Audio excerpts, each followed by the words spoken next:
What's up, people? What's up, people? What's up, people? It is your boy, MM2K of PNTS Network and of Stadia Dosage here with another SSC podcast. This is SSC episode 80, I believe it is. And with no further ado, because we got a jam-packed panel today, because we got a jam-packed show. We had a big surprise that was thrown at us thanks to Thunderful Games and Stadia. We got a whole bunch more of other stuff to talk about. A nice little deep dive. We're going to have a deep conversation with some Stadia aficionados and all that good stuff. But with no further ado, let's introduce the panel to you first and foremost. And I did unmute them because I'm on my P's and Q's today.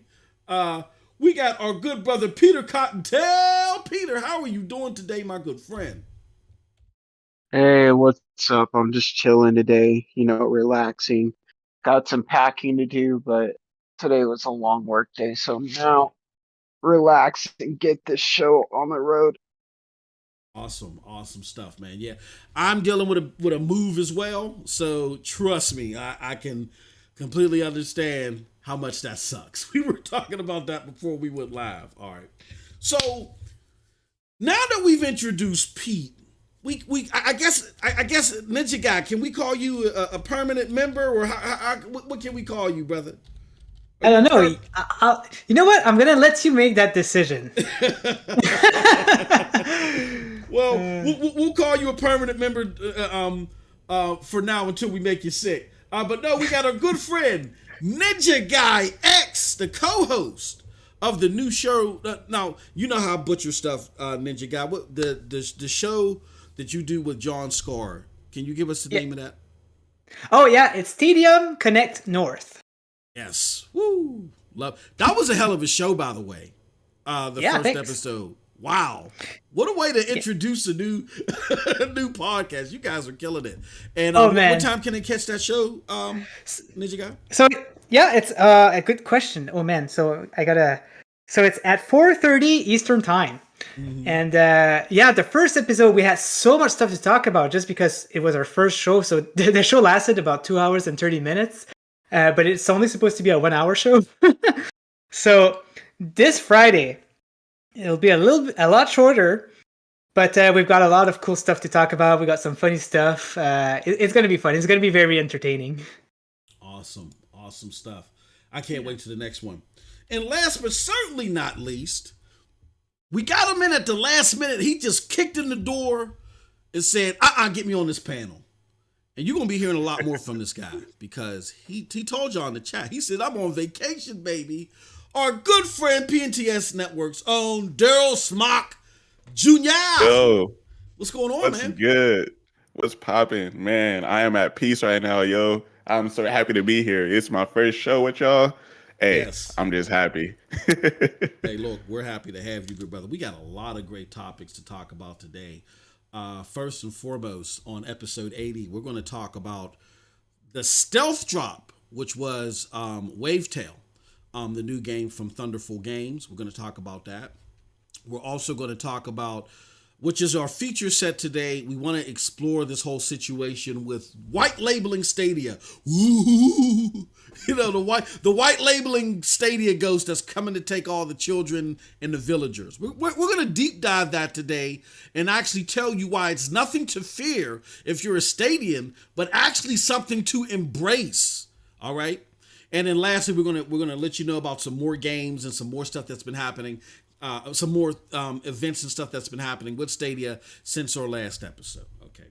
But before we get into all of that, you know, we got to show you our gamer badges. We got to let you know what we've been playing. So first and foremost, let's start with our good brother, Peter Cottontail. Pete, the last 2 weeks, we ain't do a show last week, man. So the last 2 weeks, what have you been playing, my good friend? Man, I've only been playing The Witcher 3 and Woo! Dragon Age Inquisition because I have no internet right now due to packing. So I got to the longest possible games I could think of that I could play offline, and I've been going through the motions. I think I'm close to finishing the base part of Witcher 3. Oh, I've also been playing Nier Replicant, so that's been fun. I've been doing the extra stories and unlocking new outfits and stuff. Great game. Great game. Awesome. Hey, look, if you can't really get into your Stadia bag all like that, I'm not mad at you for playing The Witcher 3. We could do a whole show on how great that game is. So, hey, I ain't mad at you, Pete. Ninja Guy X, what have you been playing for the last week or so? That's always a tricky question because when I go in a show and they ask me that, I'm like, do I have to only talk about Stadia games or not? But Peter cleared that out. So on Stadia lately, I'm pretty much in between games, but on Stadia I've been playing a lot of Destiny 2 lately. I bought all of the expansions and yeah, I'm pretty much into that. Yeah, I'm into it and I'm looking forward to the new expansion. Outside of that, I've been playing Neo: The World Ends With You on PC. Okay. And that's a pretty cool RPG. And then I've been trying Genshin Impact also on PC. So yeah, I'm a lot into into anime games lately, so that's what I've been playing. That's what's up. So, do you Ninja Guys? Did you get what was that, Dragon Ball Z Kakarot? Did I pronounce that right, Pete? Did I say that right? God, I love that game, but yeah, you pronounced it I forgot right. all about that game. Oh, my God. yeah, man. That's a You need to get it. betrayal. That game is amazing. Yeah, It is. I love Dragon Ball Z. I want to try it. I'm a seen big that fan, playthrough. but I haven't had a chance to try it yet. Oh, we got that. Hold on, we got to put things on pause just for a second. We got that sneaky Ray Sherrod in the house. I can't show him right now. But shout out, we got Project Storm in the house. He says just hit that like button. Project Storm, yo. In the house. Nice. But that sneaky Ray Sherrod, man, we got to do something about that. We Ray Sherrod. about him. Ray Sherrod.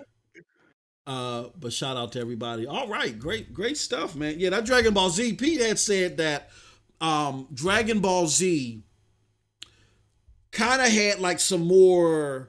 It looks like what DX12, DirectX 12 features or stuff in it. Like there's some things that you could adjust that you normally can't adjust in a Stadia game. Ain't that right, Pete?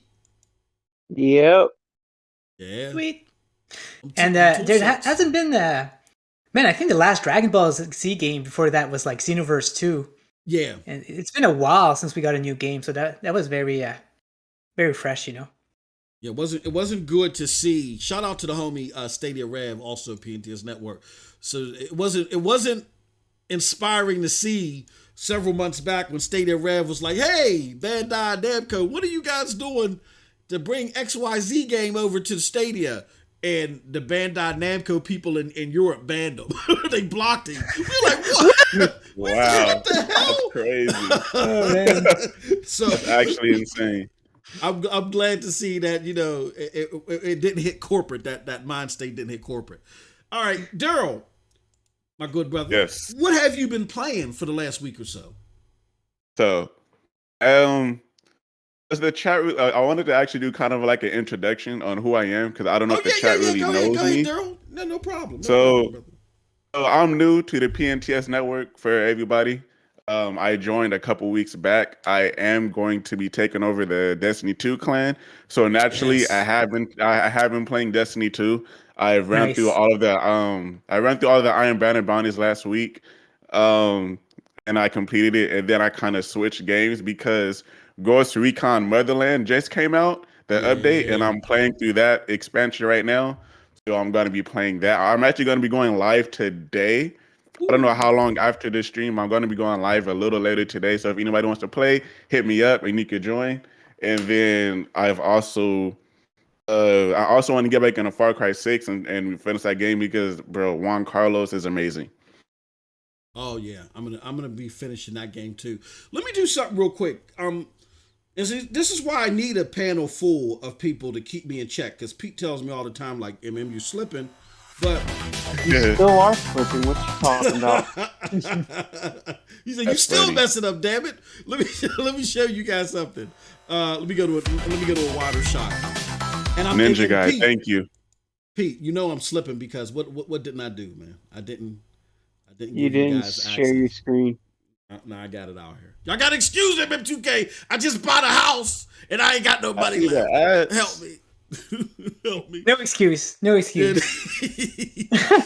So this is PNTS Network, right? Our little website here where a lot of our content is showing up. Look at that. You got the aforementioned Project Storm and his crispy goodness with Forza 5. We were talking about that earlier. So you can catch all of our content here. If you go to our members section, Daryl, oh, you know what? I'm glad you said something. See, we gotta get Daryl Smocks and Pete's pages live. They're here. So what you're gonna do after the show is go to the members section, look for Daryl Smock, and you'll be able to actually see his video there on his page. So you definitely don't want to miss that.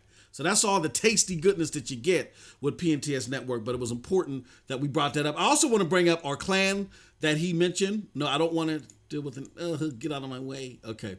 The Old Dirty Blasters clan is right here, as Daryl mentioned. We got an active Division 2 clan, and we're about to roll out the Destiny 2 clan. We have plans for Borderlands 3 and a Rainbow Six Siege clan, but stay tuned for that. So if you want to be part of this Destiny 2 clan, and Daryl Smock, Storm can attest to in the chat, Daryl Smock is no joke when it comes to Destiny 2. Go to PNTS Network, go to PNTS Plus, Old Dirty Blasters clan, click here for access, and let Daryl Smock lead the way. All right? Don't forget. All right. Yeah. With that said, shout out to, you know what, let's do this real quick. Let's shout out everybody in the chat, and then we'll get into what I haven't been playing. We got, this is the homie Daryl. He's like, yo, I'm off to the 23rd, baby. And now we got him up in here. Windstar, stay tuned because after the show, after we do the after party, Windstar, you're going to win your free code for participating in the PNTS mini codes activities. Well, more about that later. Bulls for Life says, what's up, y'all? We got this guy, Ninja Guy X. He's in the chat as well. Charles Aran says, yo, WJR is in the house. Jamie Reed, good to see you as always. Albert Harlow says, what's up, everybody? We got this. Who's this guy? Project Storm. He says, hit the like button. Who's that guy? Oh, that's Sneaky Ray with that crazy eyeball. You got to watch out for that guy. Who else we got up in there? Victor Del Maestro, my homie Vic. What's going on, Vic? Long time no bother. Hey, we got Porter John in the house. Porter. What's going on, my good friend? All right. And I think that is it for now. Now, what has your boy MM2K been playing? Madden. Madden. That's it. And it isn't even Madden 22. It's Madden 21. I can't put the game down. I gotta finish my season. When I finish my season, I'll put it down. But I've also made a promise to y'all that I'm going to finish Assassin's Creed Valhalla and some other games. So I am going to have to put that down. I'm just too addicted. I'm addicted. So that game is so. Oh, hold on. You guys are botting. Everybody's botting. Hold on one second. Let me fix that. Let me fix that. Let's go to PNTS Network. I know what it is because I'm trying to send out these notifications. Let me go here, drop Ninja Guy back in here. We're going to drop Pete back in here like this. And then Smock, I got to do the same thing with you. As soon as I get done with these notifications, then you guys won't be botting no more. Oh, come on. All right, there we go. Okay, they can hear you now. You guys are good now.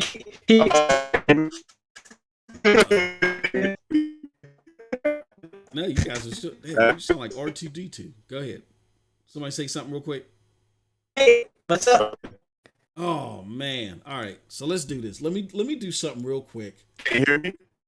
We can hear you, but it's just like it sounds like Herbie Hancock is arm wrestling R2D2. Let me.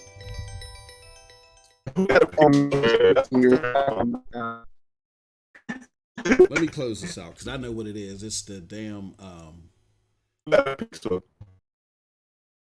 It's the damn Explorer, not Explorer, but what do you call that? Okay. All right, say something now, y'all. Hey, how are you doing? There we go. Good. That's what it was. Yep, you're good. You're good. We gotta have if we don't have technical difficulties, it's not SSC podcast. All right. We back. We back. Storm, how we sound? You good now? All right. Yep.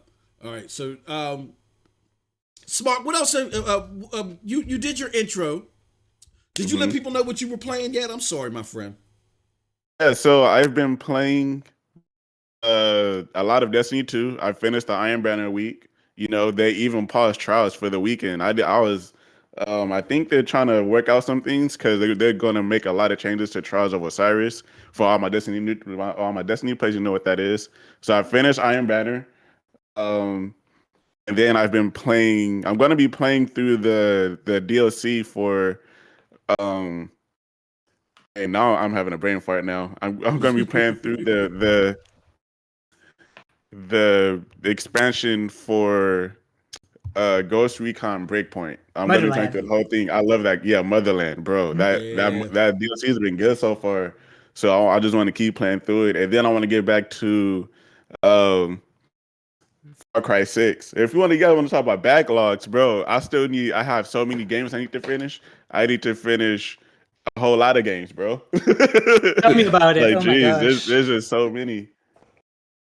Yeah, I mean. Oh, Riders Republic. Yeah. Yep. I've been playing a whole lot. I already got like 300 something stars. Riders Republic is literally it's my game of the year so far. Just because it's refreshing. It's refreshing. It's different. It's not something that you need to like really. Like, it's not competitive. It's free roam. You could go there. You could do whatever you want. You could mess around with other players. You could play by yourself. It's like, bro. It's just so nostalgic, you know. If you guys play SSX Tricky, like back in the day on an old PS, bro, you will love this game. Seriously, it's that good. Yeah, I tried playing it at launch. Well, I did the beta test too, and I was cool at the beta test. But when I played it at launch, they were like, use the racer configuration, and the racer configuration don't work for me. It was horrible. So for those that are members, y'all know what I'm talking about because.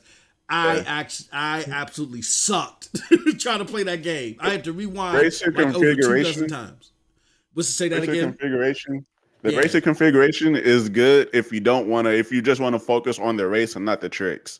That's what it's made for. If you want to do the tricks, then of course there's the trick layout, so you can have full control over the bike and the spins and the flips and all that stuff. And then they have a third configuration too. For the people that play steep, they have a steep configuration, so where they default the buttons back to how it was on that game.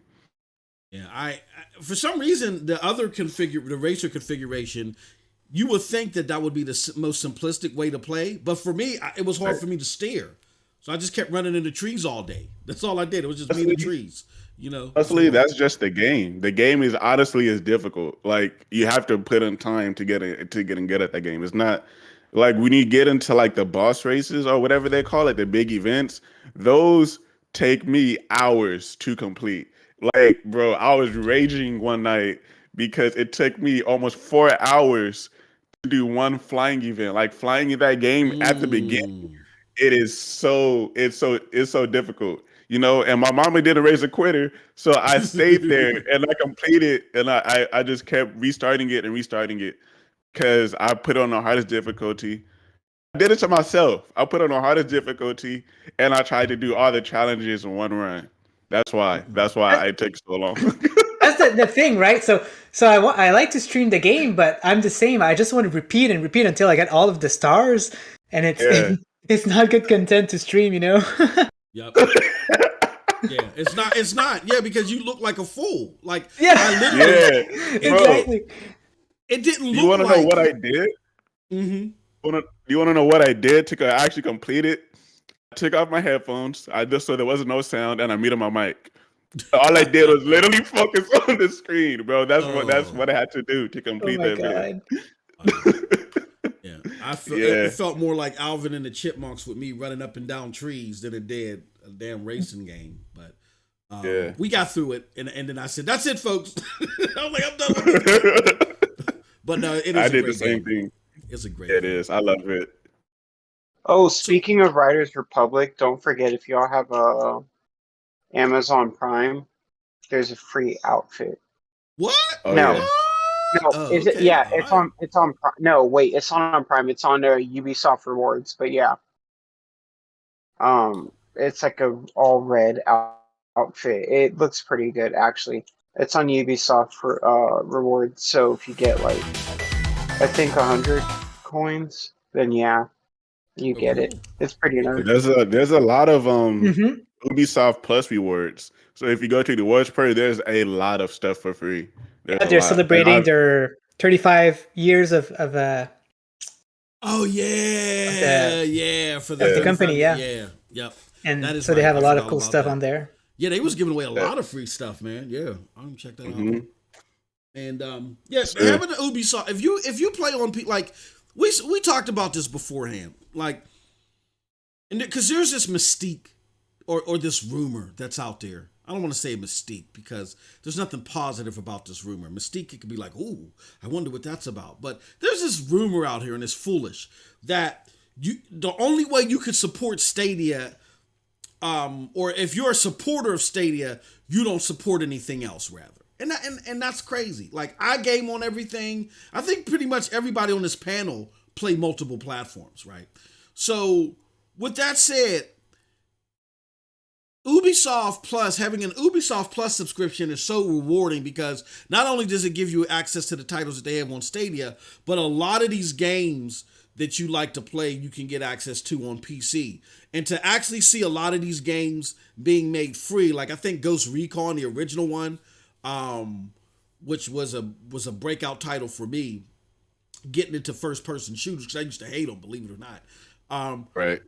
But they made that free, and then they made Far Cry 3 free and all this other stuff. So Ubisoft's doing a lot of good stuff. And I'm so glad as a Stadia supporter that if Stadia is leaning on anybody, it is Ubisoft. You know what I'm saying? Like, they're like one of the biggest publishers in the world. Why not? You know what I mean? So, and one of the only companies right now that's trying to actually push forward the crossplay. Like, I don't think there's any other company that's trying to include literally every platform in their games. They're the only one. So so it's like, it makes sense for Stadia to support Ubisoft, you know? And then plus they've been there since before Stadia was Stadia, you know? So it's like, bro, Ubisoft, they're just on a whole nother level when it comes to this stuff. And it's crazy how people are trying to hate on Ubisoft the same way they hate on Stadia. Like, it's crazy to me that more people aren't supporting this. But, you know, console heads, they just, you know, they are what they are. And you're not lying. You're not lying. I've been like Ubisoft lately, they've been putting games on Stadia like everywhere. Like She's been putting out Black Flag, Child of Light, and then like Riders Republic, Far Cry 6. And these old games, it's kind of nice because I even had Child of Light on my PC. So as soon as I knew that it was going on Stadia, I just uninstalled it to get more space on my PC. And there you go. I can just play it on Stadia, you know? Yep. Can't beat it with a stick. I love it. I love the support. And again, if you tell me that I'm a new platform, this is all going to be like part of our deep dive as far as like looking beyond the veil. You can't tell me as a new platform, you know what? We know you don't got access to a lot of games, but we're going to support you. We're Ubisoft. We're one of the biggest publications out there for video games. Every Christmas, every holiday season, we're killing it with numbers as of late. You can't tell me that as a new game platform, and I look at you and say, nah. I'd rather have them all. That same motif is the same motif that pretty much killed On Live. When On Live said, for those of you that don't know the history, y'all think On Live died because it didn't catch on. No. What killed On Live is that people wanted to operate and utilize On Live, but On Live was like, no, you got to be with me or else, like with me only. And people are like, who the hell are you? You know, and so they just said, forget about it. And On Live end up dying because it didn't get any future support, to where Stadia is embracing that support. And there are some things that they may have to do in order to, or some things they might have to accept in order to embrace that support that they prefer not to. But we're just coming out of the back end of COVID. I get it, even though I have my preferences. You all get it. So you can't tell me that the biggest publisher or of the biggest publishers in the world is supporting Stadia leaning heavy on them is a bad thing. That doesn't make sense to me. I'm sorry. So, but with that said, let's move on. Let's get to our topics. We ain't even get to our topics yet. That's how fire this is going to be. Y'all can tell. All right. First and foremost, let's talk about topic number 1, y'all. Well, before we do that, do us a huge favor. Please hit that like button. Make sure to subscribe. Rock those bells, please, as well. And if you want to leave a super chat to support the platform, feel free to do so. Just hit the super chat button below. All right, let's talk about it, y'all. Topic number 1. Woo, that Wavetale stealth drop support. With no further ado, you know how we do. Let me show you something. This is a tweet from Thunderful Games. It reads as follows. Wavetale is a story-driven adventure set in an archipelago built on the ruins of sunken world, traverse calm waters and surging waves. What's that again? Say it again, Pete. How does it go? Archipelago. The archipelago built on the ruins of a sunken world, traverse calm waters and surging waves, save fellow islanders and discover secrets hidden below the surface. Out now on Google Stadia, coming to consoles in 2022. So it's a timed exclusive for Stadia. I thought Stadia wasn't getting any more games, guys, but regardless of that, let's talk about it. What do you guys think about this? I mean, they said that this game was supposed to come out earlier or whatever. It doesn't matter. It's here now. What are your thoughts on the game? Let's start with Ninja Guy X. We'll do it this way. We'll go to Ninja Guy X, Pete, and then we'll finish off with Daryl Smock as far as thoughts on the game. Ninja Guy X, what do you think? Oh, so I had a chance to play it a little bit before the show, like about 15 minutes, and it's right up my alley, man. So, you know, I'm a big fan of Falconeer, Pixel Junk Raiders. I'm a lot more attracted to like artistic design than actual like real time game, like, you know, like Assassin's Creed Valhalla. No, don't get me wrong. I love these games too, but I really like colors that pops, as you can see in the video right now. And no, man, I'm super happy for that. And the fact that we could just like claim it for free and just play it, it was just great. Of course, we'll be seeing people saying that, I wish I could play it on PC, and then we'll just be like, well, technically you can, you know? So that's about my thought on it. Oh, okay, cool. That's awesome. Pete, what are your thoughts on this game? I don't know. Did you have a chance? Well, I don't think you had a chance to play it yet, but what do you think about it visually? No, I did play it for a Oh, little bit. cool. Like I said, I don't have internet, but that's the awesome thing about technology. I have data, Yes. so I could still play. So I decided to play a little bit. Gorgeous graphics. I love the fact that it's been built for Stadia from the ground up. That's what I enjoy seeing. Mm-hmm. It seems like a really interesting game. Once I move out and stuff and I get my internet back and everything, I'll definitely be doing a full playthrough. And it would be really nice as a side note if they updated Chromecast with Google TV to let me stream directly. That would be great, Google. Yeah. Yeah. Oh, that's a great feature. But yeah, no, it's actually a pretty good game from what I played, the few minutes that I played. So yeah, that's pretty much all I have for it. Now, just to give you a secret little tip. But see, you can't do it because you can't work your laptop right now. I was gonna say, oh no, you probably if you use PWA on your phone, like you can start the game up on Google TV because I've done this before. Start the game up on Google TV, Pete, and then go to the PWA app on your phone and do the direct stream from there. You could do it that way That's too. not gonna work. Yeah, it worked. No, it does work, bro. It's crazy. It notices that you have a connection out there, and it'll stream it based off the connection, even though you're not playing it from your phone. You're playing it from somewhere else. I'm trying it on my phone. Yep. Swear to God, if you're lying. Pete, I wouldn't do you wrong. I'm telling you, bro, because I did Madden like that one time. It who works. was I playing? I was playing Raider guy. He whooped my ass all over the corner of the boulevard, and I knew that I would be cursing and swearing all over the gameplay. So I played it on my Google TV, and I didn't have my mic head up. I'm set up, and then I used my phone in order to set up the direct stream, and it worked. Yeah, I do it sometimes Okay. too. Yeah. Yeah, you do. Oh, you do it. Okay, cool. Yeah. Yeah. So Right. this will work even though I have no internet and I'm just using data.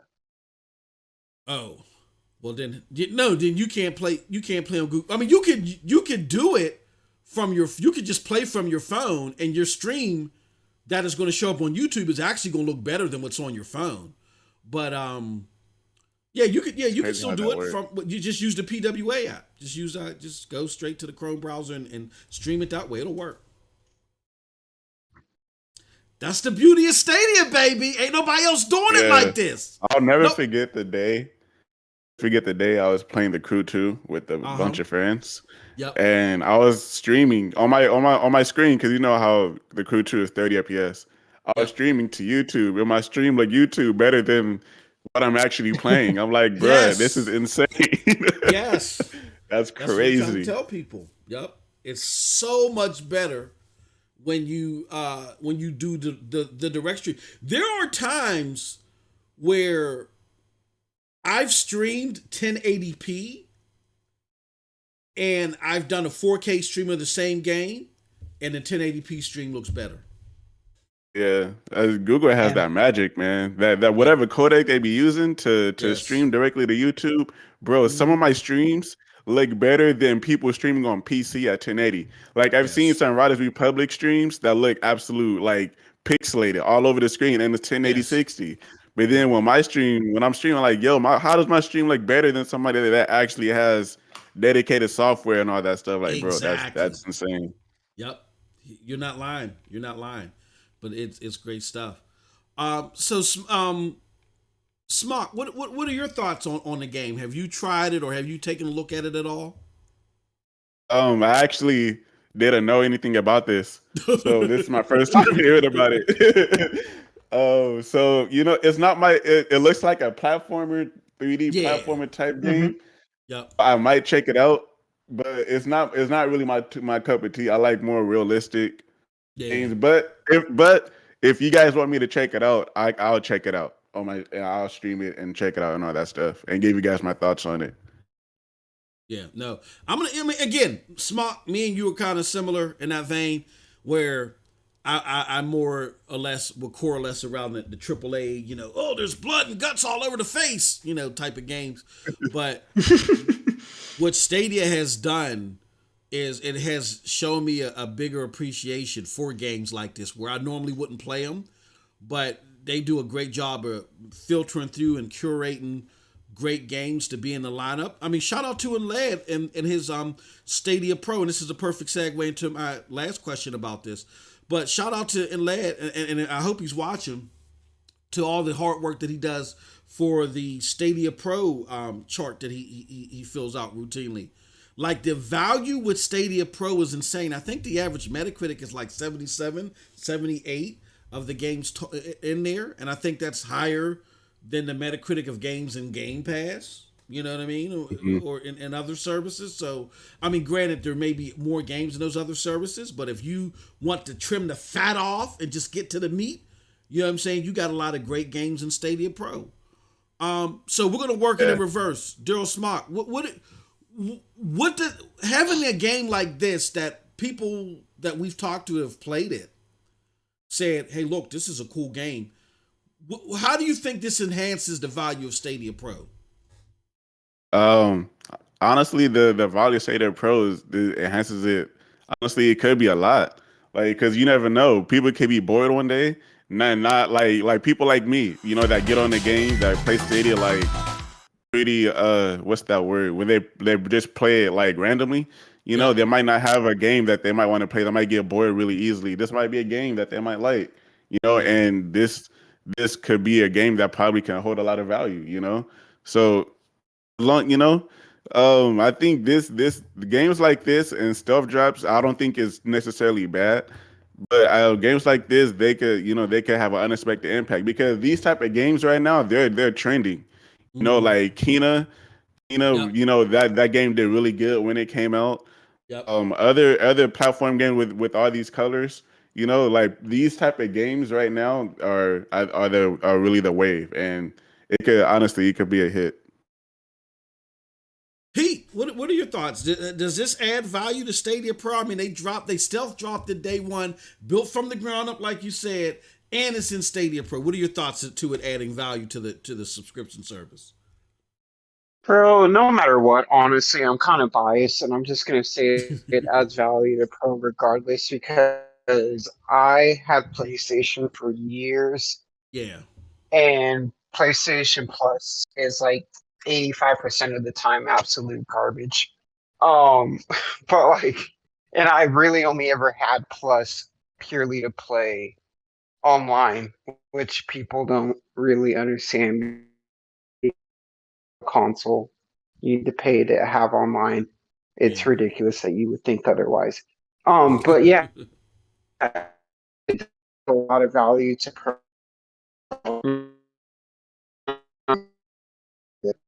You're botting again, Pete. I'm gonna take you out and put you back in. We're gonna work some magic. There we go. And then we put him back in. There you go. All right, go ahead, Pete. Finish up. Uh-oh. Disappear? Did I kill his mic by doing that? Oh no. Hello? Hello? No, Okay, there you go. All right. Now we can hear you. I had to pull you out and put you back in. oh, but yeah, no, it has a lot of value. So I don't mind if they dropped it or anything like that. And guys, side note, I don't really like turtles. But my sister's turtle Skittle was really cute. Those turtles are awesome. Ninja Turtles. Dude, it's Hell so, yeah. Oh, Ninja, yeah, I get it's it. so cute. I don't even call it a turtle, but it's so cute. Just stares in the corner and doesn't move, or rarely anyway. So fun fact, I really love fish. I had a whole aquarium when I used to manage a store. I had an aquarium set up, and fish. I love fish, bro. So yeah, Turtles get are you. cool Dude, until I they bite hate you. fish because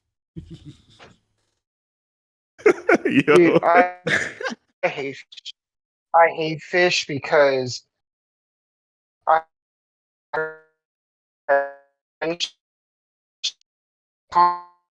Oh. Yeah, you botting again, my Pete. fish were there one day Yeah. and then they weren't there the next. I'm on data, so forgive me if my connection's just You know what? Actually, hold on. Let me try Sound something. good now. It's Right good now, now, Yeah, you yeah. whatever sound you're good doing now. now, Yeah, keep doing that. Yeah, keep doing whatever you're doing right now. sound good. But before we move Can you hear me? further, yep, we can hear you. Before we go forward, let me do this. I gotta do this. Shout out to the homie Consigno with the $5. Yes. He says Stadia is great for indie publishers because Stadians are more likely to try a game because of how frictionless it is to try a game. Yes, that is so true. You ain't got to go through the rigors of waiting and all that other convenience. It's so easy to try games on Stadia. So yes, you are right. I wholeheartedly agree with you, my good friend. But continue, Pete. Go ahead. You hear me better now? Yeah, you're Yeah. good. You're good. I think it's just my headphones. Anyway, so, but yeah, no, it adds quite a bit of value to Pro. I look forward to once I have stable internet again to actually sitting there and playing through it because, guys, I bought a 4K HDR Android Smart TV just for Stadia, really. And I miss playing on my TV. So I'll give it a proper playthrough at some point, but from what I've played so far, on my phone, it's actually a pretty cool game. And yeah, it'll add a lot of value to Pro itself. Cool. Ninja Guy X, what do you think? Does this add any value to Pro, or Pro just still stinks and sucks? What do you think?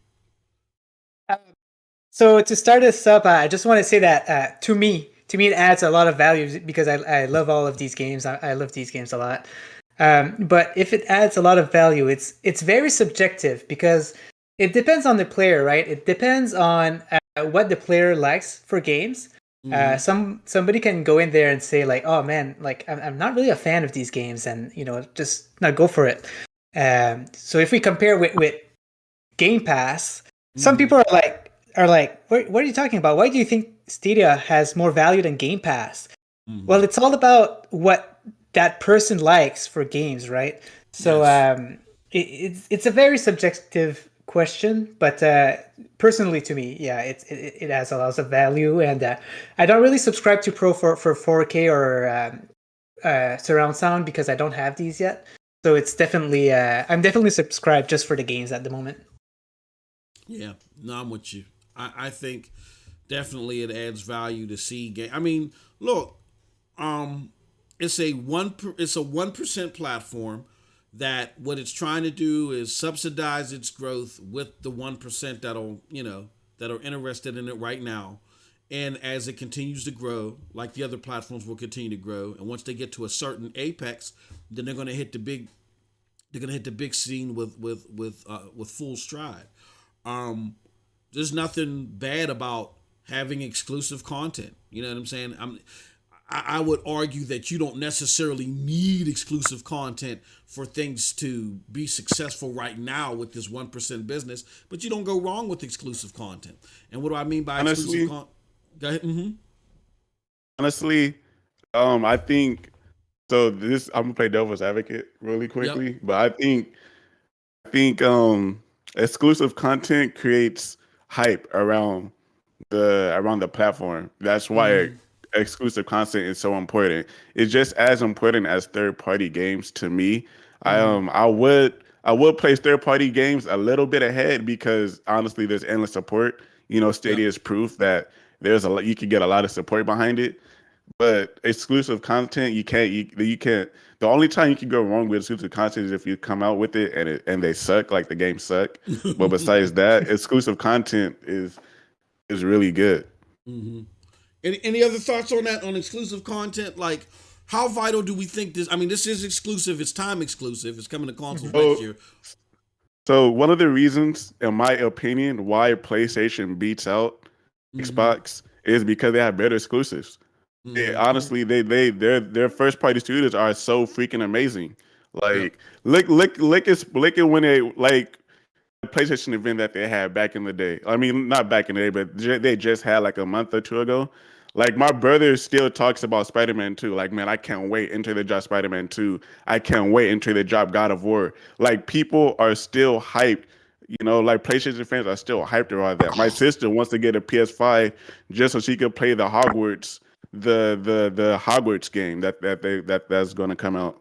Yep. Oh, really? No. Yes. I just Honestly, I want to play it too, bro. That game looks sick. Like it does. I love Harry Potter. No, the game does look interesting. I will say this though.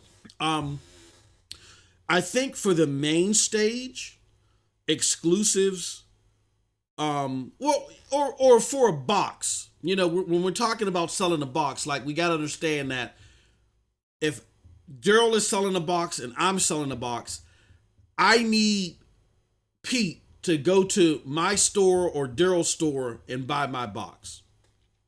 Cloud gaming comes to you. So let's look at GFN, who has, like, I want to say the most transparent, well, the most feasible numbers right now. They've had 12 million hands touch GFN right now. GFN has no exclusives. So I'm not saying the exclusives don't matter.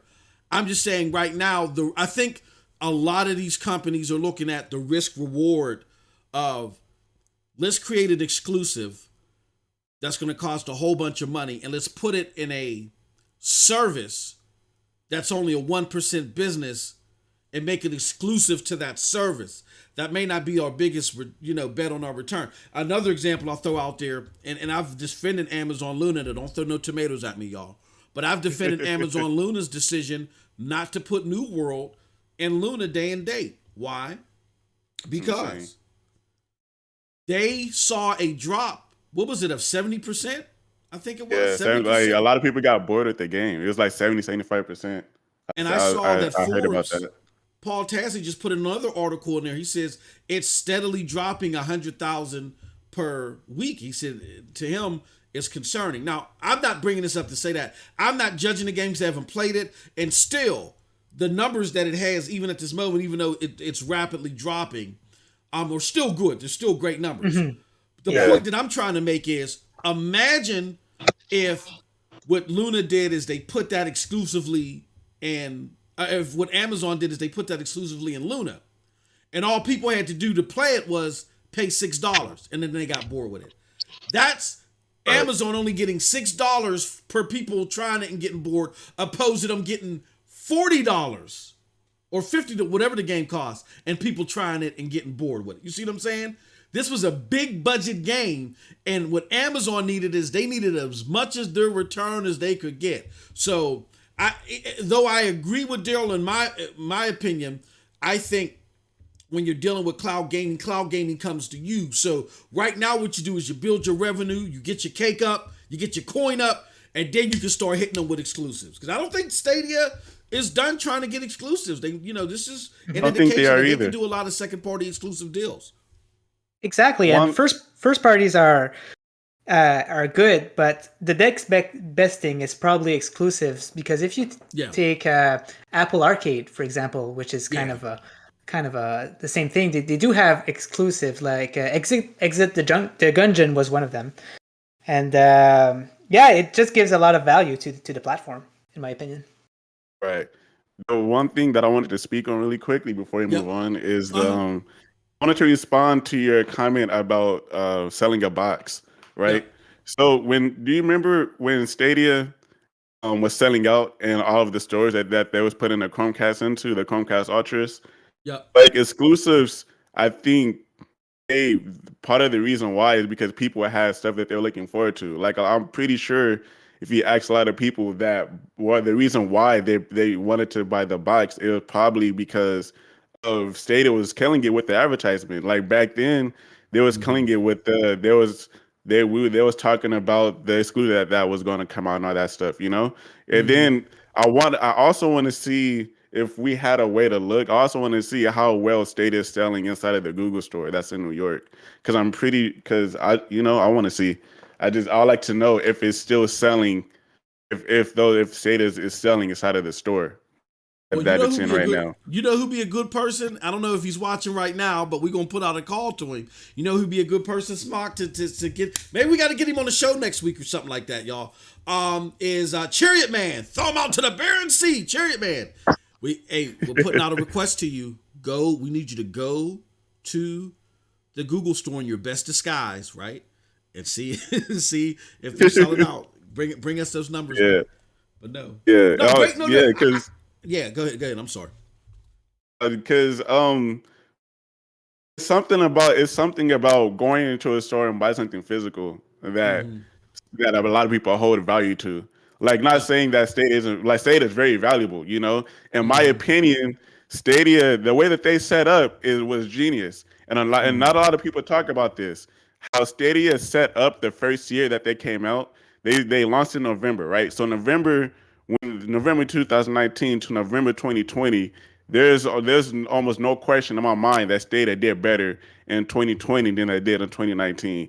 And I Yeah. think Stadia is still doing better in 2021 than they are doing in 2020, despite all of the negative comments that they're Yeah. doing. So, in Yeah. my opinion, Stadia was never really in trouble. I don't think Stadia has ever really been in trouble. I think this is the all calculated moves because as long as your business is profiting year over year, you're in a good position. Yeah. Honestly. Yep.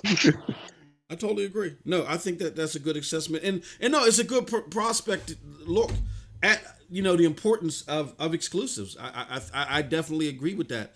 Long term, you do want to put eyes on your platform and so forth. So yeah, exclusives in no way, shape, or form I think are a bad thing.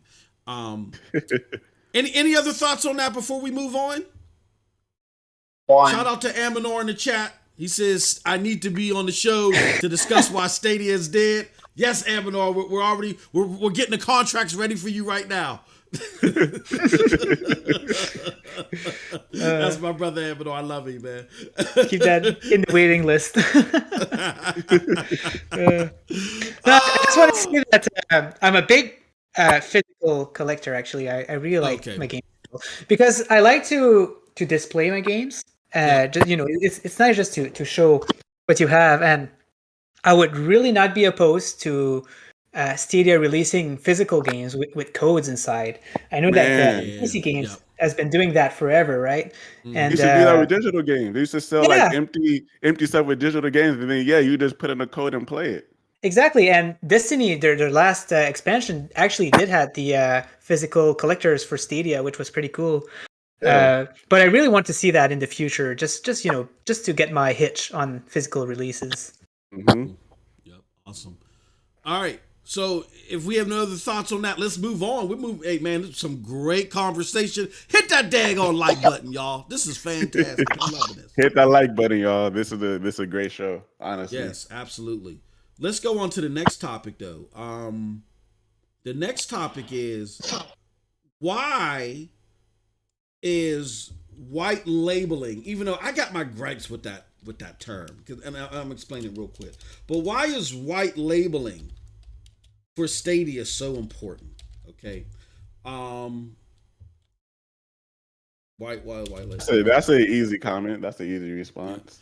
But let me give the history real quick, because a lot of people, Daryl, they think that white labeling is a sign that Stadia is in trouble.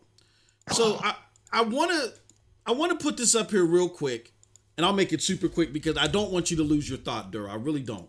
But I want people to understand something, because a lot of our listeners, Daryl and Ninja Guy and Pete, like, I think all of us, and I've said this to Storm multiple times, like, we all have lineage. Like, we've all been playing games for a while, and we've been keeping up with the news for a while. But I think a lot of people that are new to this, they haven't. So they kind of have this misconception about things. I'm going to put this up on the screen. This is an excerpt from the SG&E letter from Phil Harrison, where he explained why they were pivoting from doing their own internal exclusive content, or first-party content, rather, we'll put it like that, and why they were pivoting more towards the technology and leasing out parts of the technology.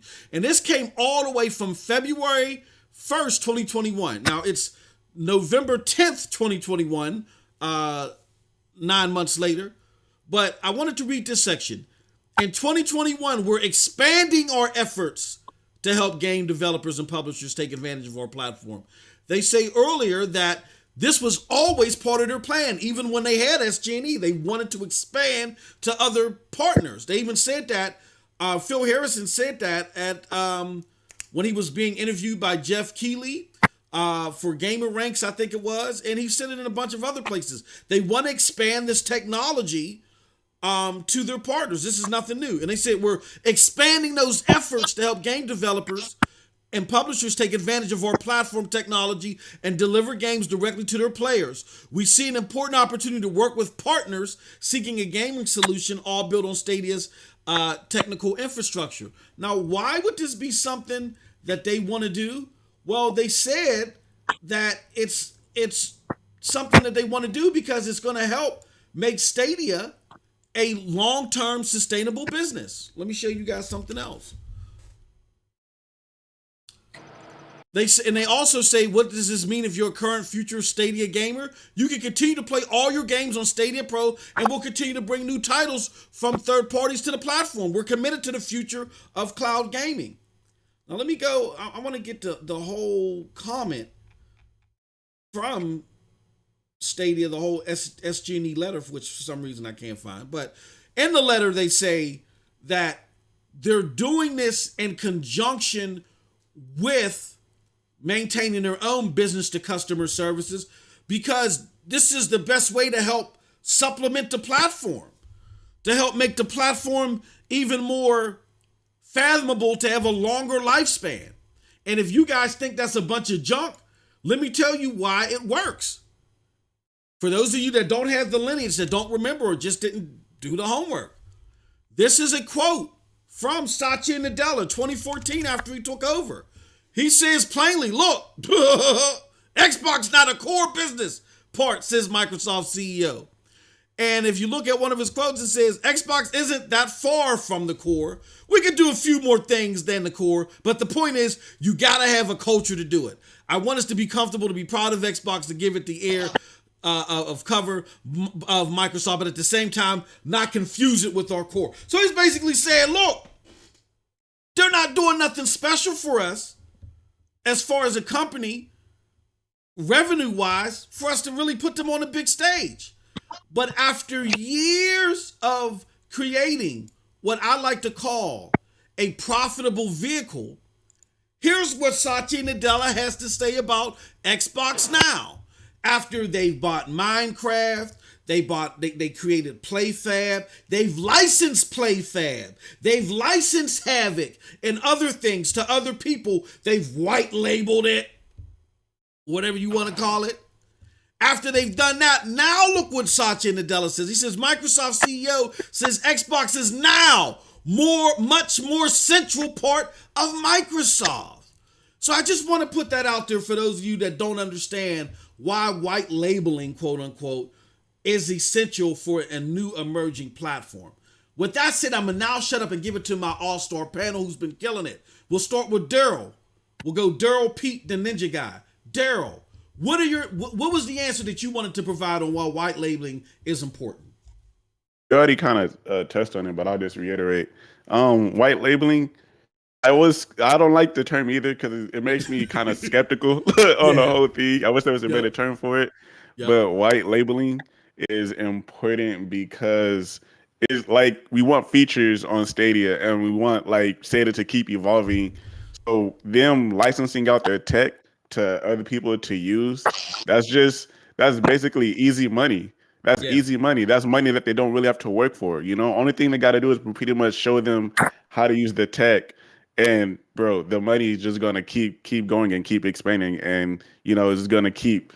It's easy money. You know, if we want more features for Stadia, if we really want Stadia to evolve, white labeling is a supplement, can help supplement that. Yes. You know, the same way the same kind of way that people that makes Apple for the iPhones, you know, the company that makes iPhones for Apple, because Apple doesn't make their own stuff. The company that makes the stuff for Apple, that's easy money for them. You know, they're basically white labeling their tech and the stuff, the material that they use to support Apple And if if you got Apple on your back coming to you saying, "Hey, we're gonna pay this much for you to produce these many iPhones," bro, that's easy money. It's the same thing with white labeling. This is easy money for Stadia. They're not gonna they're not gonna take over, or they're not gonna make. It's not them saying Stadia is dead. This is Stadia evolving. So this is Stadia supplementing the money so they can keep evolving and keep going towards the future that we want for Stadia. You feel me? So that's my thought. I got you. No, makes sense. Pete, what are your thoughts, brother? Why is white labeling, quote? And I hate that because it makes it because it's been used in a venomous type of way. Stadia's white labeling, like they're selling all the sushi out the refrigerator and selling the lamps out in the garage sale, and they're getting ready to close shop. But it can be considered white labeling, but not the fashion of white labeling that some skeptics are trying to make it sound like. But Pete, what are your thoughts? Why is white labeling good? And if it is, why isn't it, or why is it? Very, very, very simple answer, okay? Mm-hmm. White labeling is good because all Google is doing is reiterating on the fact that they said that they're going to develop and strengthen their partnerships that they have on both old and existing partnerships and forming new current partnerships. Yep. So all in all, to keep it really simple, I don't think it's a bad thing at all. I'm glad that Stadia is at least choosing to do this instead of funneling a crap ton of money into a single exclusive. Yes. And then that ends up being the only single game that they have because they didn't get anything else, because they spent all the money doing that one game. Then they're just going to be like Amazon Luna, or just Amazon in general, I guess, where you spend so much money on New World and you're not focusing on any of your other projects as much as you should be. Mm-hmm. If that makes sense. No, that makes perfect sense. I totally get that. Yep. Makes sense. Ninja Guy. Hey. White labeling sucks and Stadia's gonna die. No, but all right. Take us out of that crazy feeling and explain to us what's going on here. All right. I'm gonna talk right now. I'm not gonna be completely positive about it, but okay. I mean, you guys are open. You guys are I'm open to talking about it. But anyway, yep. Is white labeling bad? No. Is white labeling good? Yes. Is white labeling good for Stadia? I don't know. I don't know, because the reason why I say that is because Google likes to have their departments separated, right? So the fun departments separated. I feel like the white labeling now is more being funded towards Google Gaming, the gaming cloud, which is another department, if I'm not mistaken, but you can correct me if I'm wrong. Yeah. So the money that they're making towards that, I'm not sure if it's going to Stadia. And this is just where I'm not sure if Stadia is taking advantage of that. And what I want if we do end up seeing Batman on Stadia, I'm gonna change totally my mind. I'm gonna say white labeling is good just because we're seeing a change, right? We're seeing a change into that. But at the moment, I don't know. We'll see it. We'll see how it goes. It's not a bad thing. That's what I'm gonna say. It's white labeling is a good thing. It's just that I don't know if it's a good thing towards Stadia. Gotcha. No, that's a great point. I love this. Hit that like button. Anybody want to follow up on that? That's a real good point. That's a good point, but then again, we don't know what's going on. Exactly. Like, there's no way for us to really know where the money's going. It's just us hoping, like if Stadia is letting other developers use their tech, or other platforms use their tech to supplement their own platforms, or to help make games for the other platforms with Stadia's tech, money has to be going back to Stadia, right? Because it's their name on the tech. So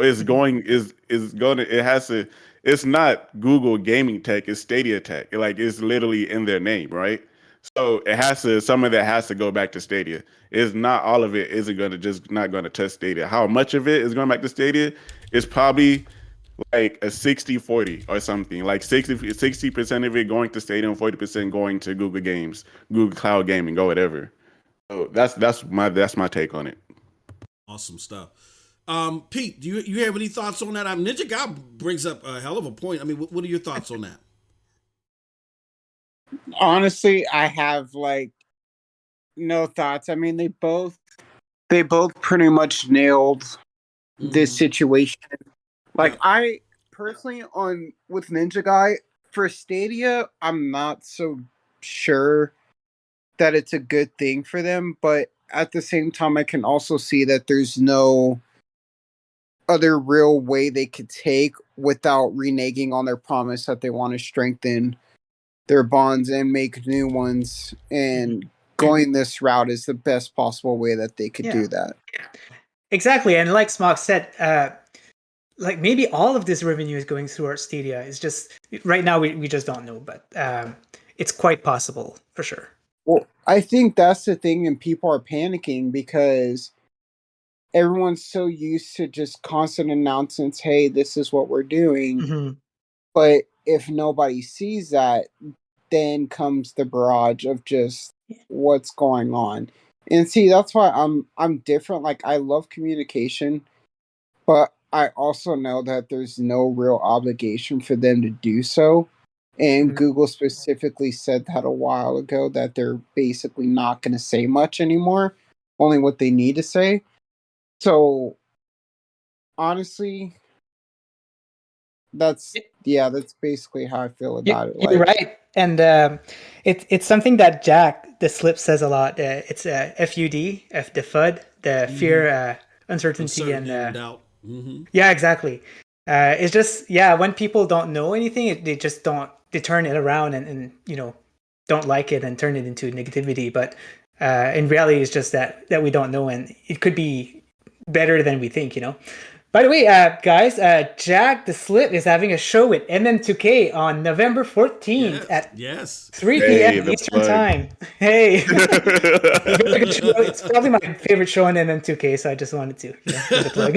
It's a lot of people. Hey, look, it's a lot of people's favorite show. I see faces like, hey, it's like a family reunion. Like, hey, I ain't seen you in years. Whenever that show comes on, so no, I get it. It's nice. Are you talking about the numbers show? Yeah, exactly. Yeah, that show is really good. That's a really good show. Yeah, Jack. That's all, Jack. That's just I'm just behind the scenes pulling the levers and messing up as usual. You know me, but it's a hell of a show. And Jack is one of the smartest people that I've met. Like, period. Like I've whispered to him, behind the scenes, like, Jack, my company would love, well, they would love to have you. He's like, nah, I'm okay where I'm at. You know what I mean? So, I've got a lot of respect to the guy for sure. Absolutely. He knows his stuff. He knows his stuff. I mean, in the last show, it was like watching poetry in motion, the way this guy was doing his calculations. Like, I can't even explain it. It's something to behold, and we're just lucky at Stadia Dosage and PNTS network to have his contributions when available. So it's great stuff. I do want to throw in my 2 cents on it per my little experience. Hold on 1 second. I think somebody's. Hold on. I'm sorry. Can you guys keep the chatter up? I think somebody's knocking. Hold on. Yeah. Hello. Good. I just played. So you're a big Destiny 2 fan, eh? So it's my favorite game. No way. Yeah, it's been my favorite game since the first month Destiny 1 has came out. Ever since I got hooked. I was so bro, I used to be way more into Destiny when I was younger than I am now. Like Destiny, bro, I don't know, it just has that. I get so angry with it sometimes because there's so many little bugs that they need to fix, and like balancing with the weapons and all that type of stuff. But that's like a hardcore, that's hardcore fan stuff. You feel me? So it's like I'm that deep. Like, I love the game. And I don't like the state of PvP right now. Like, it's better now than it has been in a long time. But bro, I love that game. Like, that's how deep I am. I'm not even using like normal average terms. I'm like, yo, they need to fix that gun. They need to fix this. This gun is doing too much damage. Like, this gun is completely broken. And it's like, bro, I'm knee deep in that game. And it's good. We do need people like you to like help them fix whatever hardcore gamers needs to fix on that game. So It's good that you're doing that. I was a big Destiny 1 fan for sure. After finishing the game, I didn't really go back. I finished the Taken King DLC, but then I didn't really go back into it.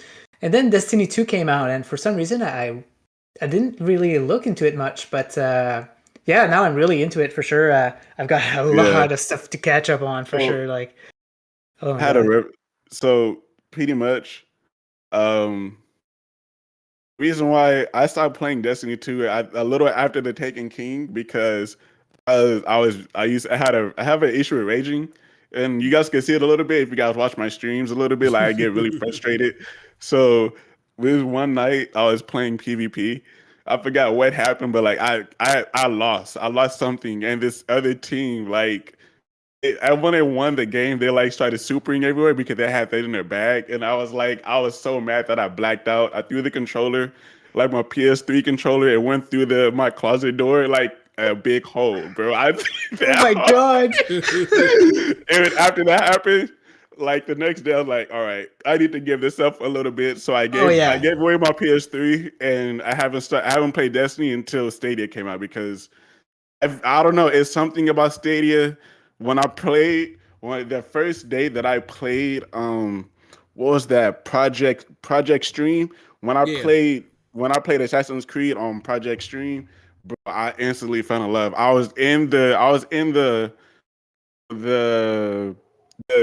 store, Big Lot. No, it was a store, Best Buy. I was inside of Best Buy when I bought my Chromecast. They said all you needed was a controller, so I plugged it in. I went to my email that Stadia or that Google sent me, and I fired up the Assassin's Creed in it, bro. I just loved it from that moment. I've been all in. So I've been playing Destiny since day one on Stadia, Destiny 2. And I've been loving it. A lot of people have been saying they've been experiencing like input lag or input delay. Yeah. Bro, I haven't experienced any of that ever since like I took it home and I was able to like actually get a wide setup in. I haven't experienced that. Destiny 2 have been running well on Stadia in my head since day one. It's Destiny 2 is one of the smoothest game on console, honestly. Yeah, it's the best game on Stadia. Like it's literally the longest running best game on Stadia. There's no other game that has that big of a community. Yeah, like you know what? That's on Stadia right now. Ubisoft supports Stadia a lot, but Bungie, man, people don't know, but my gosh, they did a lot of support on Stadia. They're really like going into it, and it's amazing. I want everybody in this chat knows when Destiny drops a DLC, you pay attention to that DLC. On the first day or the first week, it doesn't matter what type of gamer you are. When Destiny drops a DLC, you pay attention to that DLC.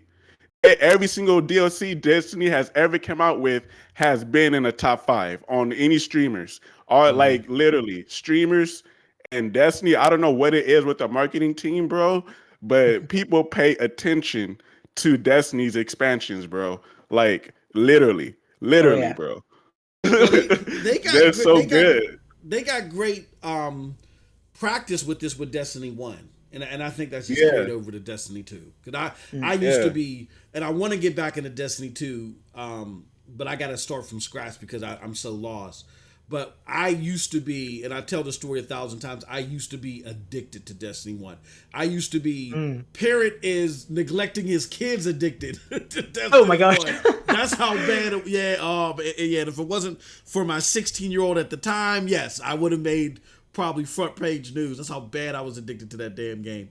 But it's a great game, great series, and it's a good thing that Stadia did get their hands on that title. Just to respond to Christopher Torres really quickly, then you can move on. I know you want to move on to keep the show going, but Christopher Torres, when Destiny 2 drops the Witch Queen and next year in January, pay attention to the numbers, bro. Just pay attention to the numbers, and that shouldn't leave no doubt in their head. Like, okay, this game is badass. Like it literally is. I'm sorry for cursing, but I can guarantee you when Witch Queen comes out, it's going to be either top 3 or top 5 of most of top streaming game for that week. See, now, forget about New World.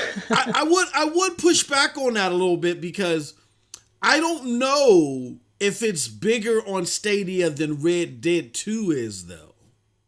Because Red Dead 2 is pretty big on Stadia. Like, I remember when... Now, I got to say this with a caveat, though. Where I'm getting this from is something that I got last year.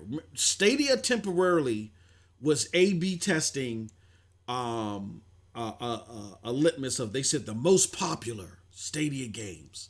And on that list, it was 4 games. It was PUBG, Borderlands, Division 2, and I think Red Dead. And I don't think and Destiny wasn't on there. What? So yeah, so I don't know if it was just at that moment, but I do. So I can't speak for the popularity of those other games now. I would say Destiny 2 right now is way more popular than those other games. But, and a big but, I don't know, Daryl. You might have some stiff competition with Red Dead 2 because Red Dead 2 does have a strong. Yeah, Red Dead 2 was game of the year. It was game of the year when Yeah. it came out. I do remember that. So yeah, there's a lot of nostalgia, but like I'm talking about Destiny 2 as a whole. Yeah, that's what I you thought. talking Okay, about just- yeah. Destiny 2 as a whole. Yeah. Like as a whole game, that when that game drops, the DLC, people pay attention to it. And there's always, like, even before Destiny 2 was crossplay. Uh-oh. Daryl, he went, we lost Pete too. Uh-oh. Hold on, Daryl. I'm gonna take you out and put you back in. Hold on 1 second. We lost Pete. No. Ninja, this is gonna be me and Ninja Guy. Okay, Daryl, go ahead. Say something now. Let me see if you. You're botting again. Hey, Ninja Guy, you say something. I want to make sure it's not mine. Yeah, you're botting too. Let me see if there's something else I got running in the background. Let's see here. Oh, yeah, maybe this Ubisoft Connect. Maybe this Ubisoft Connect could be messing with some stuff. Then we got this right here that could be messing with some stuff. Yeah, I'm messing up all over the place, y'all. I gotta excuse me. All right, and then this last thing, this display. I was doing some more quality videos before we went live, and I forgot to shut some things down. All right, go ahead. Somebody say something again. Let's see if y'all botting again. Yeah, you're still botting. Here, stay in the chat. I'm going to disconnect, and I'm going to come back out. So stay in the chat, y'all. Hold on. All right, y'all. We're going to come back. Maybe it's me. Maybe it's just me. We're going to get back and see. Okay. Hello? Oh, you guys are botting again. Let me close this out real quick. Let me disconnect it, then I'll close out. The call didn't go too well. We're going to give you... Oh... We're just trying to get out. All right, now we're going to open Discord again. So our friends, we were having a hell of a discussion. What's going on with your Discord? Audio cut in and out. Okay. All right. Done. All right. Now I'm going to join the call. Okay.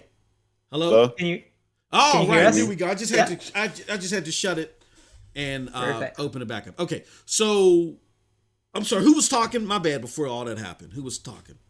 I think that was about it, right? I think. Okay. Yeah, that was pretty much it. I was just saying that when Destiny drops their expansions, it's always a queue on the first day. If you log in, you could get a glimpse of how many people are trying to queue. And I remember it was I think it was when they first dropped what's this whole expansion called that we're in right now, like the Beyond Light.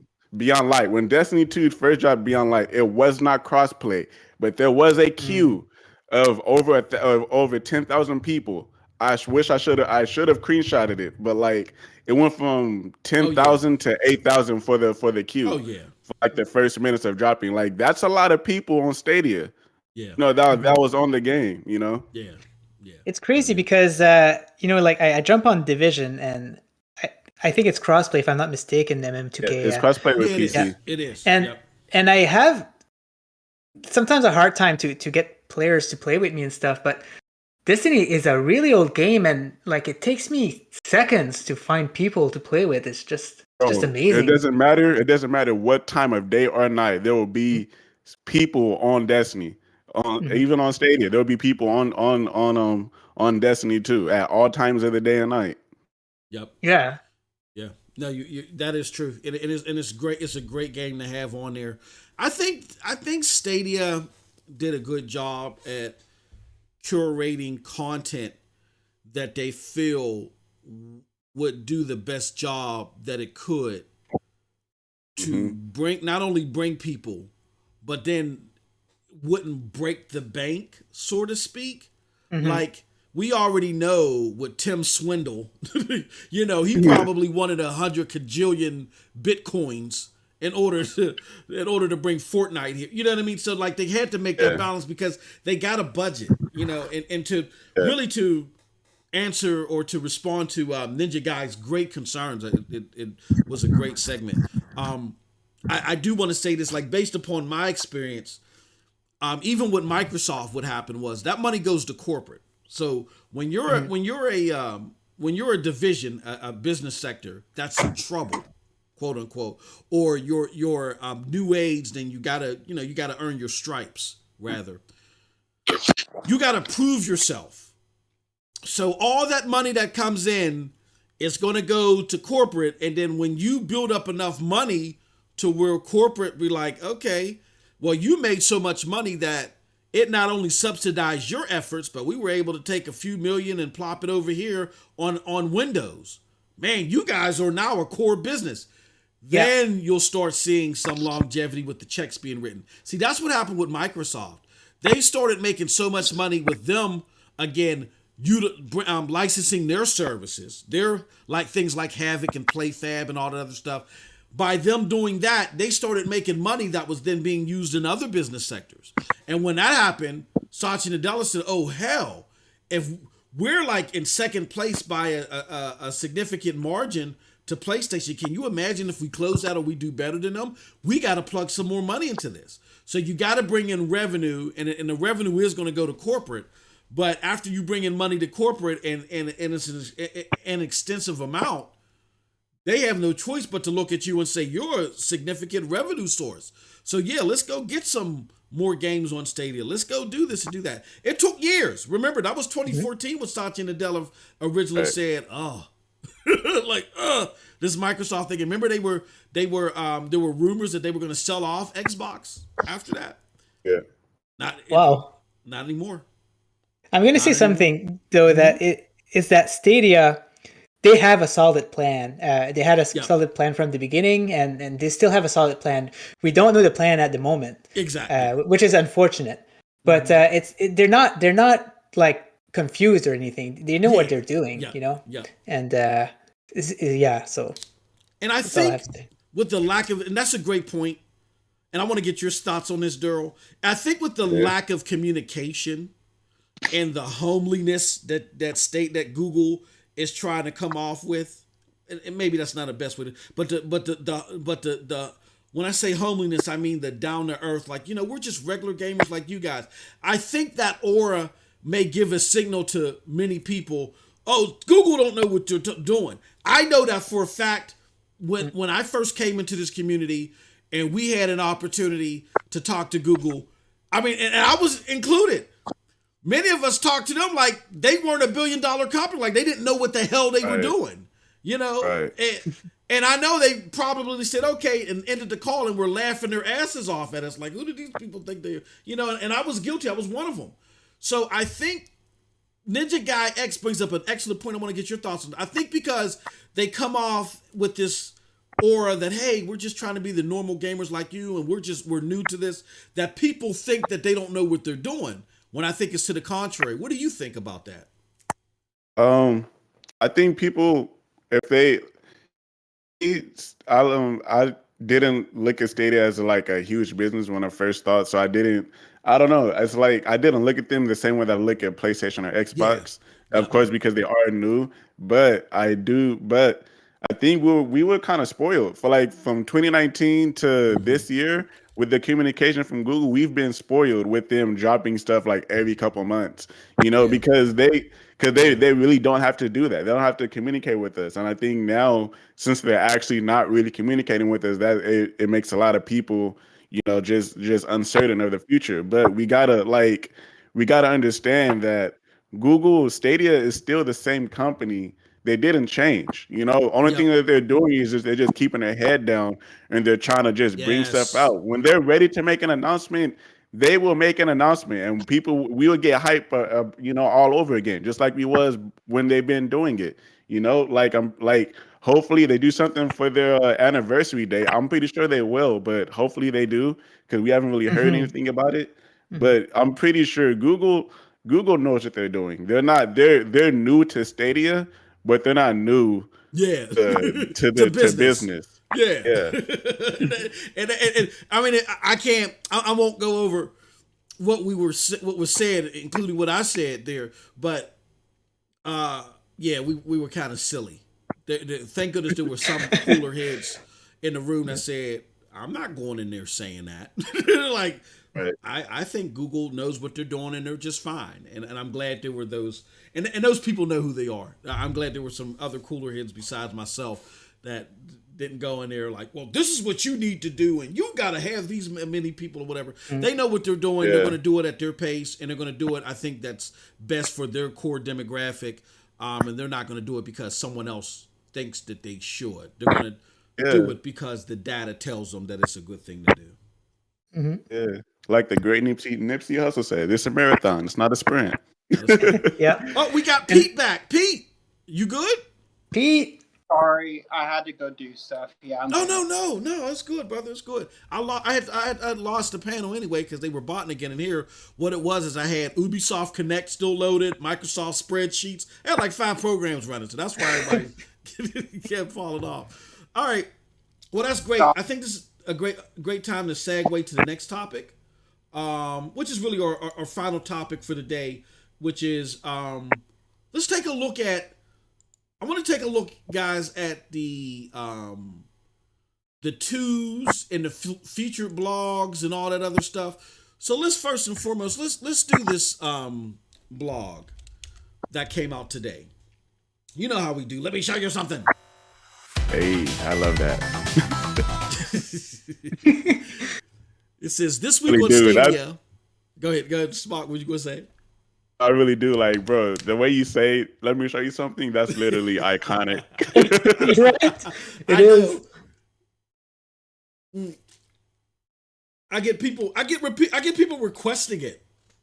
And shout out to KBJ who just pledged $3 to the Patreon. Thank you very much. Oh yeah, and for the PNTS Network Patreon subscribers, we got more stuff coming. I did a hell of a video today talking about what we're going to touch on in the after show. So Patreon, you get some little special sauce. So definitely, if you don't know what I'm talking about, go to PNTS Network. No, I'm sorry. Go to patreon.com/PNTS Network. We're getting a lot of crazy support there. Thank you guys so much. It all goes back into the platform to make it better. I don't get a penny. I don't get to buy a stake-em or anything from this. This all goes into the platform. Thank you so much for the support. But we got 2 excellent videos lined up for you. But I want to talk about this blog. This week on Stadia, it says Wavetale, Just Dance, Indie Game Sale, and an introduction to Explore Feed. The big story really is Wavetale here. But let's talk. Let me ask Pete first. Pete, the frequency has now been made to semi-weekly, or I forgot the term that they use in the UK. But what do you think about this? Fortnightly. Yeah. Oh, that's crazy. New every day. Yeah, you learn something new every day. Pete, what do you think about this fortnightly edition of This Week on Stadia? Bro, I honestly don't mind it because, like I said, all this is done is at Stadia is just upping their communication. Yep. That's all this is, and I believe that their new cadence, as they put it, allows them to do just that, where you can essentially have more to talk about instead of just going information by information, trying to like find something just to basically throw it out, I guess. Yep. So it's that. I personally don't mind that they're doing this. Yep. I totally agree. I don't, don't water it down. Don't put too much water in the Kool-Aid. I think it's a good thing that they have decided to say, hey, look, we still, like Smock said earlier, we still got our heads down. We're trying to buckle down and get stuff done. So let us get our stuff done, and then we'll definitely have more to share with you, and we'll probably increase the frequency then. But Ninja X Guy, what do you think about this? What do you think about the frequency, and what do you think about this week's post? Yeah, it's good. I think it's just a matter of balance. Whatever the community, the Stadia community management wants to do. So if they feel like they can put more resources on something else, if they do this week's on Stadia every 2 weeks, then I'm all up for it. If we're seeing a lot more communication with the community people like Grace and Chris, which is kind of cool. But yeah, it's a cool adjustment. It doesn't bring anything crazy to the table, but it changes things around, which is cool.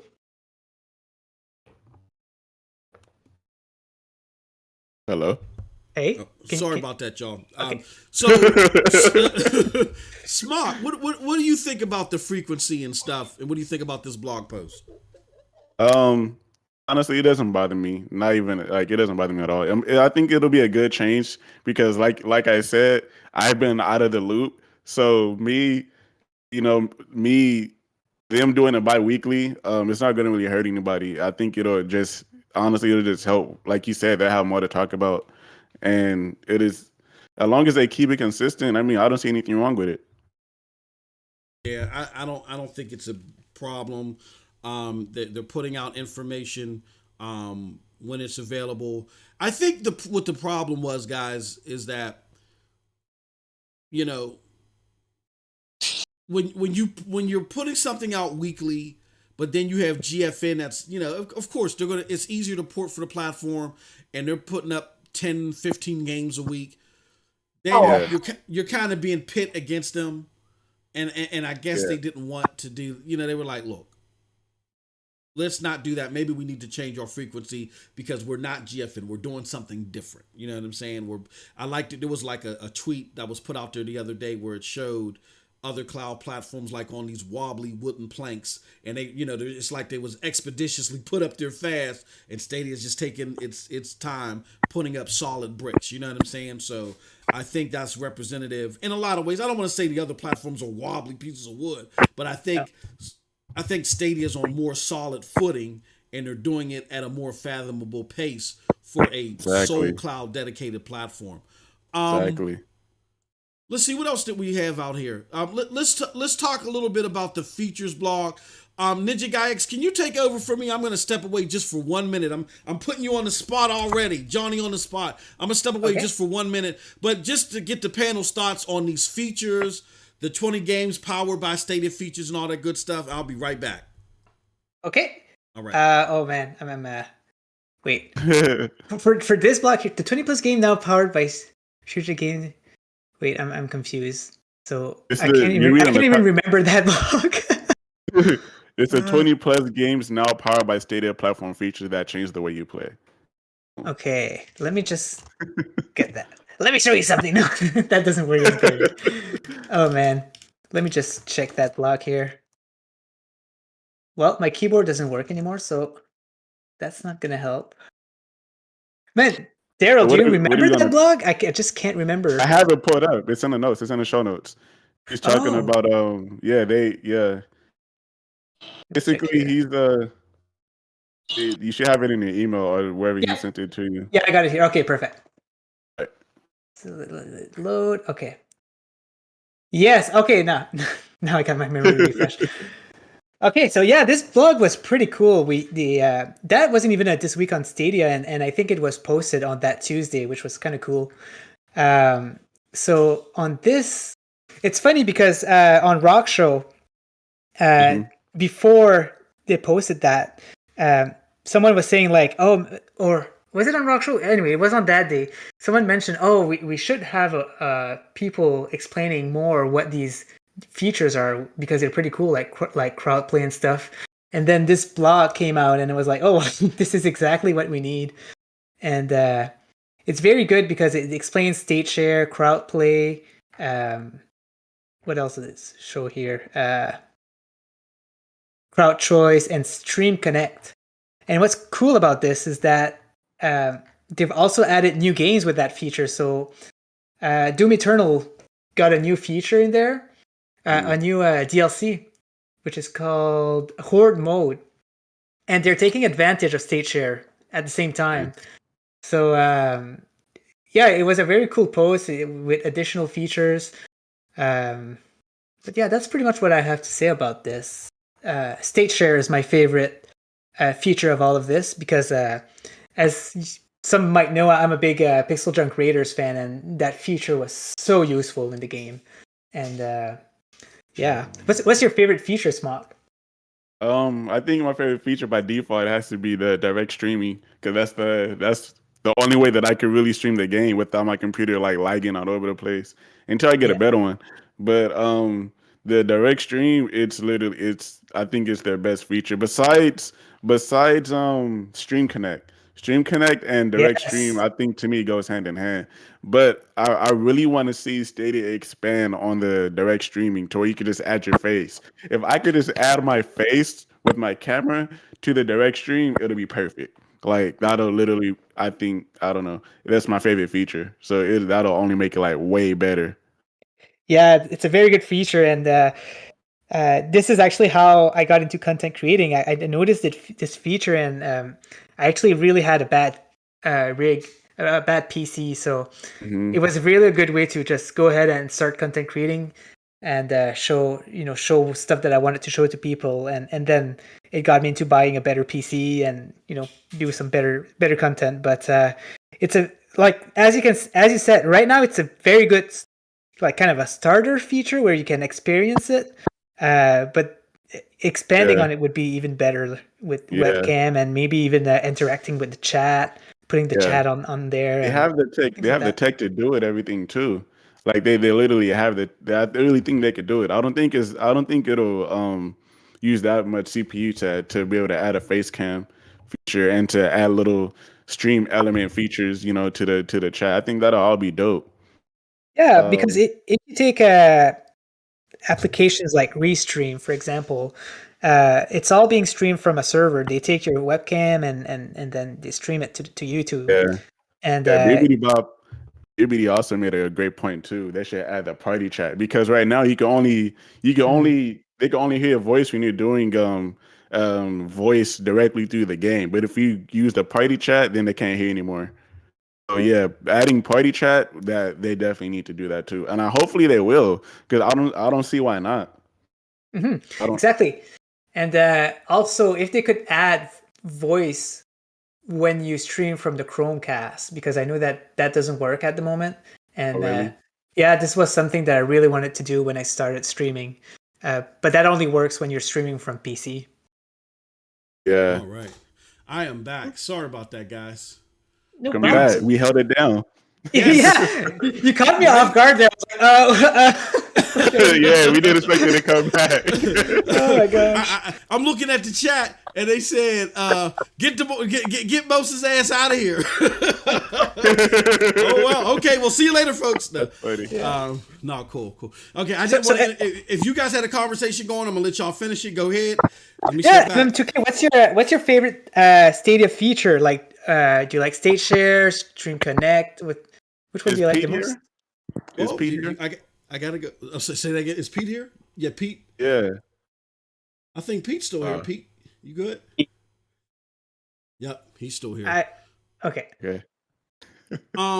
My favorite Stadia feature is the name of the show, Stream Connect. I love Stream Connect. I love how it works in Division 2. It's such a marvel. And I remember playing Division 2 with some people way back in the day, playing crossplay, and we were talking to PC gamers about it, and they couldn't believe that we were hanging with them. And they were like, "Hold on, so you're playing Division 2 on this this cloud gaming platform, you're saying that the graphics and everything looks fantastic. It's at 60 frames per second, and you guys got this picture-in-picture feature. They were amazed. You know what I mean? So Yeah. I don't know if any of them have become Stadia gamers because of it. Because I truly do think this. I do think that the best way to play Division 2 is on Stadia. That's including a PC, and I have a 3080 card. I just think the convenience and everything along with it, I think is just the best way to play it. Yeah, I remember I was playing, I think it was either Division 2 or it was PUBG, but I was playing with a group of people and they couldn't believe they just straight up didn't believe me when I said I was on Stadia. They kept saying, "Oh no, you got to be on Xbox because the symbol that shows up, it's not a Stadia, it's like a little controller, you know." And I was like, so I think Stadia could just get into the devs and just tell them, hey, when we're cross playing, put our Stadia logo or something that represents Stadia as for us, so people know, so they can't deny that. Then I think that'll make it more believable that we're on Stadia, because people just straight up don't believe me when I tell them I'm on Stadia because I'm really good, you know, like, and people don't believe me when I tell them what platform I'm on. Like, nah, you're on a 3090 PC. Stop it. Yeah. No, dope stuff. All right, y'all. So, I think we talked about the features. We talked about the blog this week. The last thing that I wanted to do, because I like setting up reminders. The last thing I want to do is set up this final reminder that the reason why that the features are so important, and I covered this in a video earlier this week, is that when Stadia let go of SG&E, when they synergized that team, it's an industry term, when they were letting them go, the same day that happened, this interview dropped. Now, I ran around it. Now, again, I haven't just started doing this. I've been doing this for a while. And I was putting two and two together. And I reached out to some people to try to get a better understanding. Now, I can't completely tell you what I've been told because I did swear to some people. I said conversations will be off the record. But I talked to some people about this interview. There was a reason why I ran around the streets of Stadia like a chicken with his head cut off about this interview. And I kept telling people, pay attention to this. This is going to mean something. This is going to be a flag bearer for what to expect from Stadia. There's a pivot. They're not shutting down. They're just making a pivot. Nobody wanted to listen. Now we're at a point where if you go back to the SG&E letter and what Phil mentioned, you look at this Catherine Hassai interview, is the interview that I'm talking about, where she sat with Input Magazine and she made a big focus to talk about the features. She didn't talk about independent. And by the way, I think I am allowed to say this. This interview happened before SG&E closed down. So even though they released it when SG&E closed down, it happened significantly before SG&E closed down. And if you're watching this interview, you'll notice there's no talk about SG&E. There's no talk about, making their own stuff. It's about integrating their features with third-party games. So when you look at what they were talking about in February, and you look at what's going on now, it shows you how important integrating these features are with the Stadia platform. What I would say is, I'll close out with this. Let's play a little bit of what if. What's the Stadia feature? I'm going to go around the panel. This is going to be a hard one because I didn't prep y'all in advance. But if there was a feature we ready? that you could have with Stadia, what would it be? Let's start with Smock first. What's a feature that you would love to see Stadia have upon its own? We just talked. Wait, we didn't mean like upon its own, like exclusively to Stadia? Yeah, exclusively to Stadia. Yep. I guess this would be exclusive because I don't think any other platform does this natively. Mm-hmm. So we were just talking about it. The feature that I really want to see Stadia do is be able to add a face cam to your direct streams. If they could do that direct streaming setup with I wouldn't even buy another PC. I'll just keep my laptop forever. I like that. Only reason why I'm considering that is because my Chromebook, it doesn't have you can't really get any native streaming apps with, because my Chromebook only has like 4 gigs of RAM, so it can't really do much when it comes to streaming. So if they could just add the face cam, it'd be perfect. And then, like Bibbidi said earlier, be able to integrate the party chat into the direct stream. Yeah, you can't do that yet. Ninja Guy X, and then we'll close off with Pete. Ninja Guy X, what is an exclusive feature that maybe you've boggled around in your mind that you would like to see Stadia have? Well, there's one feature that exists that I want, but there's also an exclusive one that I'll talk about. So the existing one that I really want the most is suspending a game. So you would suspend a game, close it down, come back the other day, and like your game is still there, and that's what I'd like to have the most. But for something that's exclusive, I'd like to see a game built for the cloud, like a MMO or some kind, or like an online game where all the servers are together, so the latency is second to none, or just a game that would take just the advantage of the cloud. We haven't seen that yet, and this is something that I want to see at some point. No, that's a great idea. Yeah. I like that. Now mine's the shame. I'm afraid to even say mine's 100%. Because the reason why I really agree with that feature, the reason why I really want it is because the Crew 2 has a bug where it just randomly lags and then it totally crashes. Like yesterday, I was playing with 2 people. Like we was drag racing like around the city, and then we would come back to a point, and right before we was about to start another drag race, my game it stuttered, and then it crashed, and then it said, "Oh, the game had an error." And then when I came back, the people wasn't there. I was so hurt. Like, bro, we was having so much fun. Yeah, exactly. You can't. Yeah, but I think that, wow. I don't know. Do I even want to show mine? We'll go with Pete first. Hey, Pete, have you had time to think of an idea, Pete, of a Stadia feature that you would like to see that has not yet been announced? One that has not been announced that I would like to see. Yep. Honestly, I did have a thought. Give me a second. I would like to see. Fuck. God dang. I know. I caught him. You want some time to think about it, and I'll give you mine? Yeah, sure. Yeah, let me do that. I thought he had a mic issue again.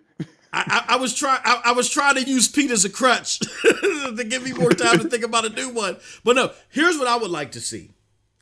I get that Stadia is not making their own games at the moment. That could change. They could go back to the drawing board and say, okay, now we feel like we're ready. We got enough of a revenue vehicle like how Microsoft have, and they could go back to who knows. However, what I would like to see Stadia do is not necessarily make their own games, but I would still like to see a team dedicated to the AI and the machine learning projects that Erin Hoffman-John was working on. Remember how she was saying that you could have a team of 9 build a World of Warcraft? I would like to see them build something like that and create a platform like that coincides with Stadia, and you market it to third parties and say, look, give you a heavy discount on this technology if you build a game using it and put it on Stadia first. You know what I'm saying? Like, I would love to see that. I would, because the way Erin Hoffman-John was breaking that down, having a team of 9. So literally, you could have everybody on this panel create a game, just load some assets, and we could create a banger and not have to do this anymore. But we could create a banger game and become world famous. That'd be dope. That would be dope. So I would like to see Stadia in the future after they again solidify these games, get these games on there, right, and then solidify the performance. Let's get the performance, bottled up. Yeah. After you do that, let's go back to the drawing board and examine that. I think that's what Creator was trying to do. It's just trying to have people create a bunch of little mini games inside of their game. Yep. But That's I dope. would love to see it. I love to see it. All right, Pete. Yeah.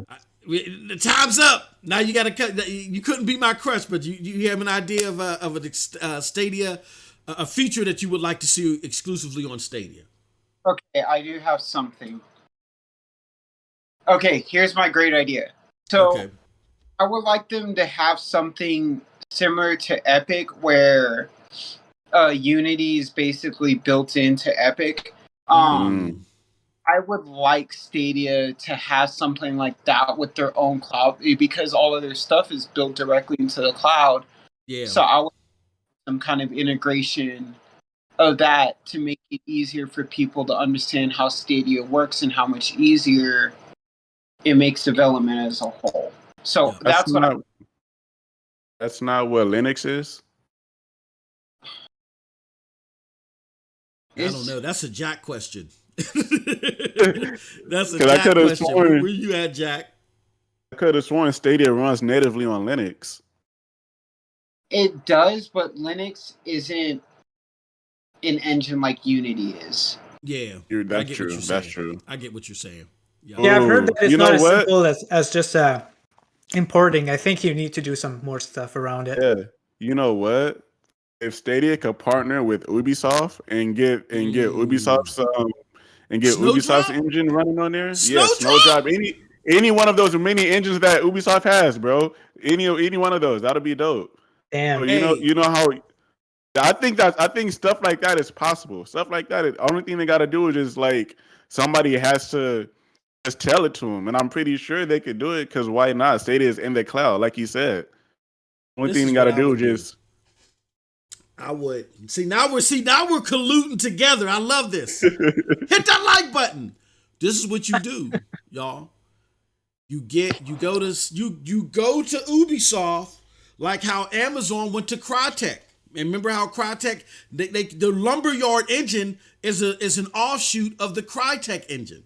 So Right. you go to Ubisoft and you create your offshoot of Snowdrop. Maybe call it Pickle Juice. Call it the Pickle Juice engine, right? So you Right. take Pickle Juice and you know how they come up with crazy names for stuff. You take the Pickle Juice engine, you add the AI mechanic to it to where, again, it takes 5 people to build this massive game, or the AI in the game within itself is super smart. And then what you do is you approach different developers and y'all partner on games. Y'all say, hey, look, we'll give you a grant. We'll supplement the game, 80%, 60, 70, 80% of the game. If you could come up with a good idea and give us a good prototype on it, you know what I'm saying? Like, I think that would be dope. And then look, and then say, this doesn't even have to be a game that is exclusive to Stadia throughout its whole duration. Let it be exclusive to us for like 6 months to a year, and then you can make money on other platforms. You know what I'm saying? Like, Yep. I think that would be dope. Because Snowdrop, we know Snowdrop is a hell of an engine, and we know how well Snowdrop works on Stadia. So I think that's a great idea. Yep. I agree 100%. Yep. Yeah. Go ahead, Pete. What were you gonna say? No, I was just saying that I agree 100% too. Yep. Excellent stuff. Well, with that said, everybody, that is today's show. Golly, give this panel a round of applause. Holy cow. You got to get this panel. Jeez Louise. Yes, sir. This was fire. Fun time. Absolutely. So here's what we're going to do. For those that can't stay, I'm not sure who all can stay, but I would like to take like maybe another 5 to 10 minutes to talk about, what do we have here? We want to talk about, does Stadia need to upgrade now? I want to talk about that because I have some thoughts for that on that, but I want the panel to talk about that. So we're going to do that in the after show, though. Does Stadia need to upgrade now? You're hearing a lot of... I've been going back and forth with people all weekend. Yeah, man, they got to upgrade now. They got to get more planks and the server blades and all this stuff, right? So let's talk about it. But before we do, another round of applause for this excellent panel. Let's go around. Let's start with Pete. Pete, where can the good people find you at, man? Y'all already know, for right now, you can find me on Twitter at Foremost. underscore GG. Go ahead, find me on Twitter. Hit me up if you want. You know, I'm still talking, chatting, saying whatever I want. Back to normal operations as soon as I pack and get out and get into the new apartment. So like somewhere near the start of next year, I'll be all good and ready to go and settled in my new apartment and stuff. So yeah, that's where you guys can find me for now. Oh, excellent, excellent. We got Geek to Sneak and Squid in the house. Squid, I still got a rap to you, good brother. I ain't forgot about you. All right. Next, Ninja Guy X. Ninja Guy X. Where can the good people find you at, my good friend? So you guys can find me at Ninja Guy X on Twitter or Ninja Guy Space X on YouTube, where I stream morning streams from Monday to Friday every morning. And I also do a few other little shows there. I've been slacking, but I want to work on that Stadia Shorts show that I'm doing, which is pretty cool. I just want to say, shout out to everyone here in the podcast, MM2K. It was an honor. I mean, I love it here. Thank you very much for having me. Foremost, I love you, man. I think I tagged you a few times on Twitter, so you're great. Smog, I only discovered you today. I subscribed to your channel, and looking forward to see what you're gonna do. So I'll have a look at that. Thank you. Yeah, man, it's good meeting you. Awesome. So that was our good friend Ninja Guy X. And now, last but certainly not least, Daryl Smart came in here just killing it as well. Daryl, let the good people know where they can find you at, man. Well, you can find me right here on YouTube, youtube.com/Smog, Daryl Smog Jr. I think that's my full YouTube. Yeah, youtube.com/Daryl Smog Jr. For my gaming content. If you want to see me like personally, like, because I also make videos, but not gaming related on my Instagram. You can see me, and I talk in there. I talk about little life subjects. I talk about motivational subjects. I talk about everything, So you can catch me on Instagram /Smog Jr. The tag that I like to use, and then you can find me on also Twitter at N2OLA. That one is the only one that's really different. I can't change that name, and I'm sad about that one. But you can find me on Twitter at that. But I prefer it if you just follow my YouTube and my Instagram. I like those two more because those are more like public related. My Twitter, I talk about craziness on there. So if you don't want to see that, then you don't have to follow me. There's no hard feelings. Yeah. Hey, ain't nothing like being self-aware, brother. Ain't nothing like being self-aware. Yeah. So he said, not for the faint of heart. I could dig it. Yeah. All right. Well, before I let you guys know who I am, I want to give a shout out to G Million, crazy G Million in the house. He says, does Far Cry 6 still run at 30 frames per second on Stadia? Yes, G. It's still running at 30 frames per second, brother. It's still running. It does. Go ahead, Pete. What was you gonna say, brother? It does run at 30 frames a second, and it doesn't matter because that game. I'm not even trying to fanboy for Stadia because I ask MM. You remember that time I said that I bought it and then I refunded it I rarely. Yep. So I got through the start, dude, and then after I got out the city, I got addicted to the game, bro. Like, I don't even care that it's 30 FPS. I really don't. Like, I'm shocked at how good the game is. And it's 30 FPS, yes, but it's very solid. It's a very solid. It is solid. Yeah, it's really solid. It is. And look, I'm not fan. Look, I'm gonna tell y'all right now, Pete is not lying, and Pete is worse than I am about this. Pete does not f around with the 30 frames per second, and y'all know I don't f around with the 30 frames per second. But as I was doing tests with Stadia, not only was I surprised by the fidelity, oh my gosh, but I was also surprised at how stable that 30 frames per second is. It's if you're a 60 frames per second hawk, it's definitely playable. That's how stable it. I can play a stable 30, but it's definitely playable. But I prefer, and I get my fix off the 60, but the 30 frames per second definitely is a playable and enjoyable experience. But go ahead, Pete. I'm sorry, I just had to throw that in there. Like I was just saying, like it doesn't matter if it is 30 FPS. It's also not 1080. Yep. Not 4K exactly, but it's kind of close. It's like an odd number. Mhm. But it looks really good. Like, hit me up on Twitter and I'll show you old screenshots I have.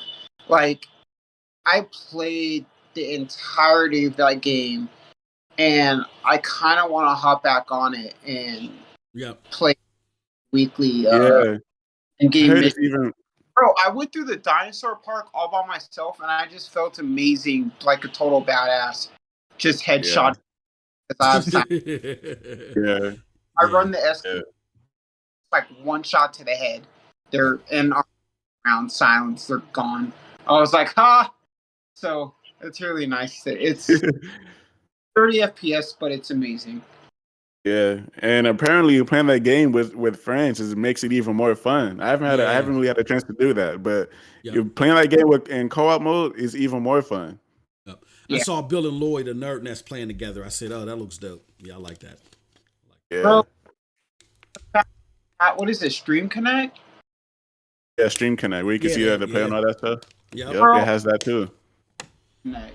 I love, and people look for a reason to get into Stadia. I was like, okay, name something that can do that. I was like, yeah, PlayStation kinda has something like that, but it's not real time. It just basically shows whatever they're doing on the screen at that moment. Yeah, I know what you're talking about. Yep. It's not the same thing at all. And like, I'm sorry, Stadia does it better because it's kind of tactical co-op. Like Division 2 with Connect is like, oh my god, that's butter. So good. Butter. Yeah. it's bro, it's so like in sync too. See now, because like like amazing for that. Well, save that enthusiasm for the Stadia upgrade conversation. We're going to bring that enthusiasm over. If you could join us, Pete, we really appreciate it. Perfect segue. But I'm gonna say, I want to say that shout out to Cosino for the 5 again. I want to shout out G Million with the 199, and last but certainly not least, the homie Geek to Sneak with the $5 sticker. The lemon character holding his hand in front of his mouth, grinning, as they call it. All right. Thank you so much, guys. Oh, man. This was a hell of a show. So thank you. You can find me, MM2K, here on Stadia Dosage. Also find me on MM2K videos, where we do the commission every other week as well. Hell of a show. If you missed the last one, check that out. It's MM2K videos. With that said, peace out. Have a wonderful gaming day. Thank you for having me.